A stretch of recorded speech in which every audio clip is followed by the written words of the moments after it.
नारायणं नमस्कृतं नरं चैव नरोत्तमं देवी सरस्वती व्यासं ततो जयमुदीर नष्टप्रायेषु अभद्रेषु नित्यं भागवतसेव्या भगवती उत्तमश्लोके भक्ति भवति नैष्टिकी कृष्णाय वासुदेवाय देवकी नंदनाय च नन्दगोपकुमाराय गोविन्दाय नमो नमः।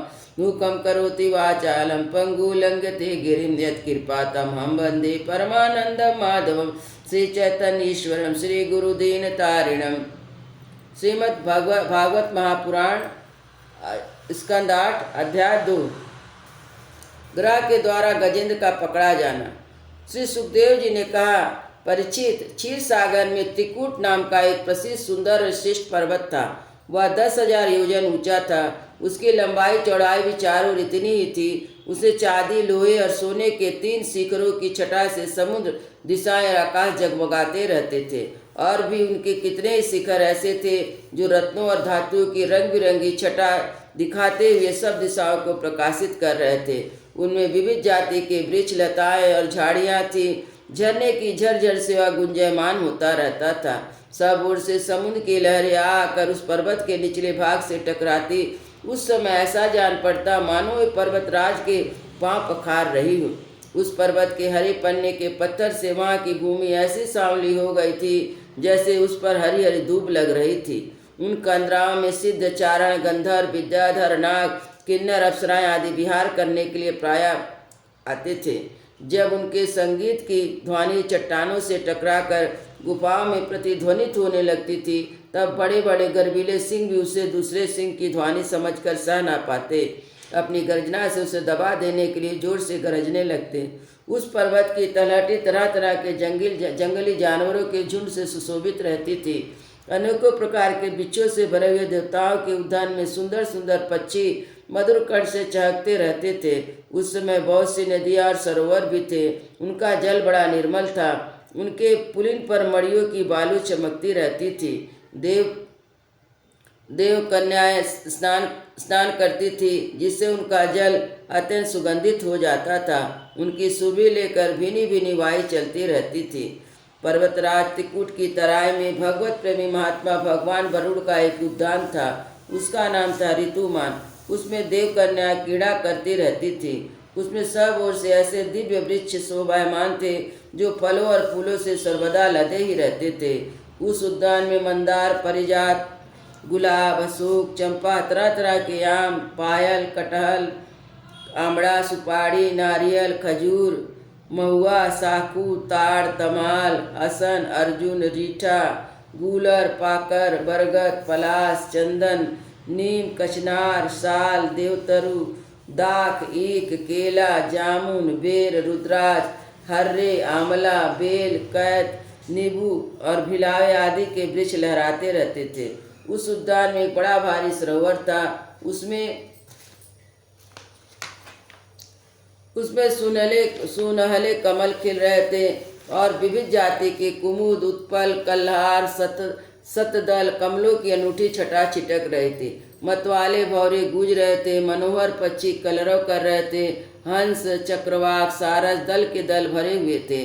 पनडुब्बी, बत्तख और पपीहे कूज रहे थे। मछली और कछुओं के चलने से कमल के फूल हिल जाते थे, जिससे उसका पराग झड़कर जल को सुंदर और सुगंधित बना देता था। कदम, बेत, नरकुल, कदम लता, बेन आदि वृक्षों से घिरा था। कुंद, अशोक, सिरस, बनमल्लिका, हर सिंगार, जोन, सोन, जूही, नाग, पुन्नाग आदि, मल्लिका, शतपत्र, माधवी और मोगरा आदि सुंदर सुंदर पुष्प वृक्ष एवं तट के दूसरे वृक्षों से भी प्रत्येक ऋतु में हरे भरे रहते थे। वह सरोवर शोभायमान रहता था। उस पर्वत के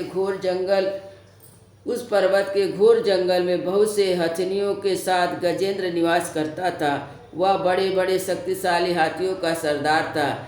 एक दिन उसी पर्वत पर अपनी हथिनियों के साथ कांटे वाले कीच, बांस, बेत, बड़ी बड़ी झाड़ियाँ और पेड़ों को रौंदता हुआ घूम रहा था। उसकी गंध मात्र से सिंह, हाथी, बाघ, गैड़े आदि हिंसक जंतु, नाग, काले काले सर्प, चमरी आदि गाय डर कर भाग जाते थे और उसकी कृपा से भेड़िए, सुअर, भैंस, रीछ, साल, लंगूर, कुत्ते, बंदर, हरिण, खरगोश आदि क्षुद्र जीव सब कहीं कहीं निर्भर विचरते रहते थे। उसके पीछे पीछे हाथियों के छोटे छोटे बच्चे दौड़ रहे थे। बड़े बड़े हाथी और हथनियाँ भी उसे घेरे हुए चल रही थी। उसकी धमक से पहाड़ एक बारी काँप उठता था।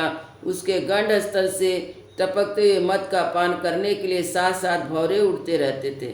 मद के कारण उसके नेत्र विहल हो रहे थे। बड़े जोर की धूप थी, इसलिए उसे व्याकुल हो गया। उसे और उसके साथियों को प्यास भी सताने लगी। उस समय दूर से ही कमल के पराग से सुशोभित वायु की गंध सूंघकर उसी सरोवर की ओर चल पड़ा। उसकी शीतलता और सुगंध लेकर वायु भी आ रही थी। थोड़ी देर में वेग से चलकर वह सरोवर के तट पर पहुंचा। उस सरोवर का जल अत्यंत निर्मल और अमृत के समान मधुर था। सुनहले और अरुण कमलों की केसर से वह महक रहा था। गजेंद्र ने पहले तो उसमें घुसकर अपने सूंड से उठा उठाकर जी भर जल पिया, फिर उस जल में स्नान करके अपनी थकान मिटाई। गजेंद्र गृहस्थ पुरुषों की भांति मोहग्रस्त होकर अपनी सूंड से जल की फुहारें छोड़ छोड़कर साथ की हथिनियों और बच्चों को नहलाने लगा और उनके मुंह में सूंड डालकर जल पिलाने लगा। भगवान की माया से मोहित हुआ गजेंद्र उन्मत्त हो रहा था। उस बेचारे को इस बात का पता नहीं था कि मेरे सिर पर बहुत बड़ी विपत्ति मंडरा रही है।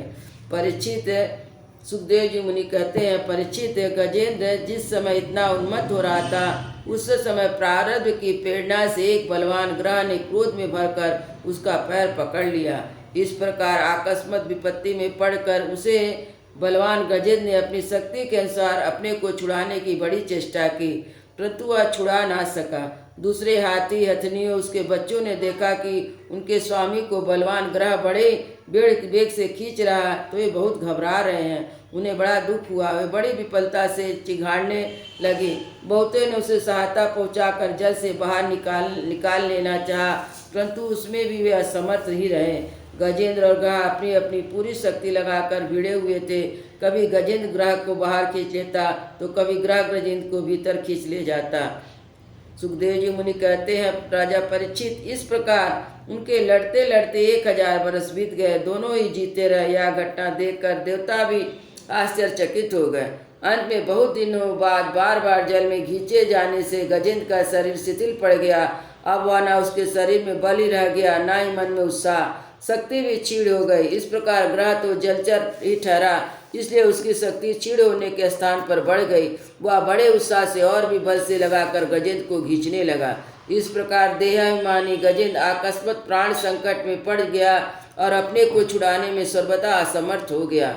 बहुत देर तक उसने अपने छुटकारे के उपाय पर विचार किया। अंत में वह निश्चय पर पहुंचा, यह ग्रह विधाता की फांसी है, इसमें फंसकर मैं आतुर हो रहा हूँ। अब मुझे मेरे बराबर के हाथी भी से विपत्ति से ना उबार सके, तब ये बेचारे हथनियाँ तो छुड़ा ही कैसे सकती हैं। इसलिए मैं संपूर्ण विश्व के एकमात्र आश्रय भगवान की शरण लेता हूँ। काल बड़ा बली है, यह सांप के समान बड़े प्रचंड वेग से सबको निगल जाने के लिए दौड़ता ही रहता है। इसमें अत्यंत भयभीत होकर जो कोई भगवान की शरण में चला जाता है उसे प्रभु अवश्य बचा लेते हैं। उनके भय से भीत होकर मृत्यु भी अपना काम ठीक ठीक पूरा करता है। वही प्रभु सबके आश्रय हैं। मैं उन्हीं की शरण ग्रहण करता